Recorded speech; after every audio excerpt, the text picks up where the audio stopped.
ఎన్నికల ప్రచారంలో భాగంగా జనసేన అధినేత పవన్ కళ్యాణ్ రేపలలో మాట్లాడుతున్న ఐదో చూద్దాం. తాగునీరు ఇవ్వాల, కాలువల్లో పుడికలు తీయాల, మెగా డిఎస్సి ఇవ్వాల, ఏ ఒక్కటి ఇవ్వాల.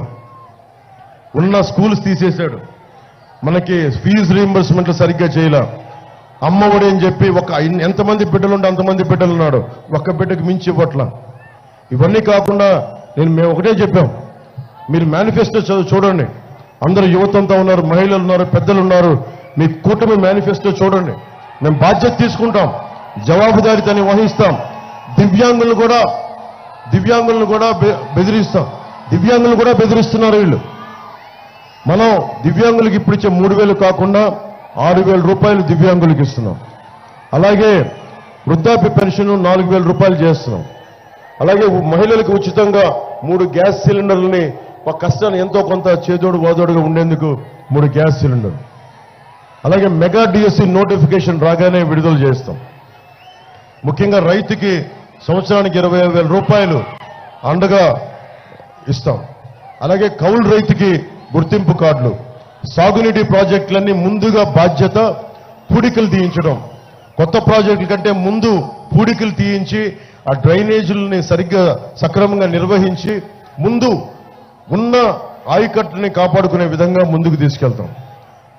Land titling act, land registration act గురించి చెప్తున్నాం. వీళ్ళు భూమి మీద పిడికిడి గింజలేసి పైరుని పండించేవాళ్ళు కాదు. వీళ్ళు ఒక గింజ దాటి చెట్లు పెంచేవాళ్ళు కాదు. మీరు చూస్తే రైల్వే కోడూరులో పాపం ఎవరో ఏదైనా మాట్లాడారు వైసీపీకి అంటే పచ్చని మామిడి చెట్లు నరికేశారు వీళ్ళు. వైసీపీ వాళ్ళు పచ్చని చెట్లు నరికేయడం అలవాటు వీళ్ళకి. ఒక సాగునీరు తాగునీరు కాదు, వీళ్ళు పచ్చని చెట్లు కనిపిస్తే దానికి ద్వేషం ఉంటే చెట్టు మీద చూపిస్తారు. అలాంటి వాడికి అధికారం ఇచ్చారు మీరు. వాళ్ళకి నిజంగా లేదు. ల్యాండ్ టైటిలింగ్ యాక్ట్ ఏంటంటే మీ ఆస్తుల మీద మీకు కంట్రోల్ ఉండదు. జగన్ చెప్తున్నాడు ఈ మధ్యన మీకు మంచిది అంటాడు. మాట్లాడితే మనం అంబేద్కర్ గారి విగ్రహం పక్కనంతా పెడతాం. మనం ప్రతి గల్లీలో దేనికి పెడతాం? అంబేద్కర్ గారి విగ్రహం దేనికి పెడతాం? చట్టాలకు మించి ఇప్పుడు మనకి బ్యూరోక్రసీ తప్పు చేస్తే, గవర్నమెంట్ ఉద్యోగులు తప్పు చేస్తే ఎక్కడికి వెళ్తాం? కోర్టు పారదర్శకంగా ఉండి కోర్టుకి అట్లీస్ట్ ఒక విన్నవించుకుంటాం. ఇది నాని పాల్కీవాలా గారు కూర్చోబెట్టి ఇది ప్రాథమిక హక్కుల ఉల్లంఘన అని చెప్పి ఎక్కడో కేరళలో ఒక మఠాధిపతికి ఆయన భూమిని ప్రభుత్వం, అప్పుడున్న కేరళ ప్రభుత్వం తీసుకుంటానంటే ఒకడి హక్కుని నువ్వు కాలు రాసెత్తి వాడి భూమిని వారి సంక్రమించిన హక్కును తీయడానికి లేదని దాదాపు 15 మంది హైయెస్ట్ ఇప్పటిదాకా భారతదేశంలో ఆయన వాదించి ఎవరి ఆస్తులు ప్రాథమిక హక్కు అని చెప్పిన వ్యక్తి. అలాంటి అంత వాదించిన వ్యక్తి మనకి రక్షణ కల్పించాడు. మన రాజ్యాంగం చదువుతాం, కానీ మీరు అర్థం చేసుకోవాల్సింది కోర్టుల పరిధిలో లేకుండా చేశాడు. ఇక్కడ బిల్డింగ్ ఉంది, ఇక్కడ Subhadra electricals hardware plywood furniture అని చెప్పి రాసిన బిల్డింగ్ ఉంది. అలాగే ఇక్కడ కూర్చోబెట్టి పరమపద వాసిని శ్రీమతి తడవర్తి గారి బంగ్లా ఉంది, అక్కడ మురళీప్రియ కాంప్లెక్స్ ఉంది. ఇవి అక్కడ కూర్చోబెట్టి ఇవన్నీ కాంప్లెక్స్లు ఉన్నాయి. వీటన్నిటికీ ఏముంటాయి? మనకి పత్రాలు ఉంటాయి, ఒరిజినల్ డాక్యుమెంట్స్ ఉంటాయి, స్టాంప్ పేపర్లు ఉంటాయి.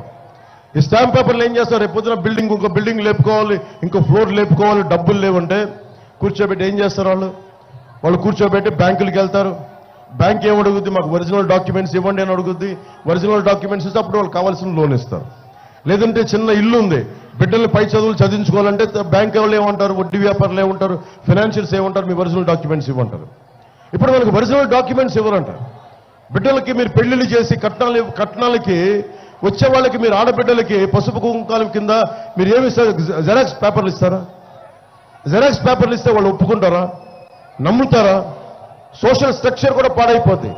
ఇప్పుడు జగన్ ఏదైనా నిజంగా నిజాయితీ పరుడు అనుకుంటే ప్రతి ఆస్తిని తనఖా పెట్టాడు.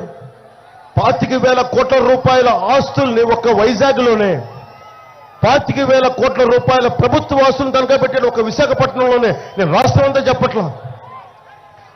నిన్ను ఎలా నమ్ముతావు? నిన్ను కేంద్ర ప్రభుత్వం ముసాయిదా పంపించింది, ఇది పనిచేస్తుందా లేదా, మంచి చెడు విచారించమని, అంతేగాని అమలు చేయమని కేంద్ర ప్రభుత్వం చెప్పలా.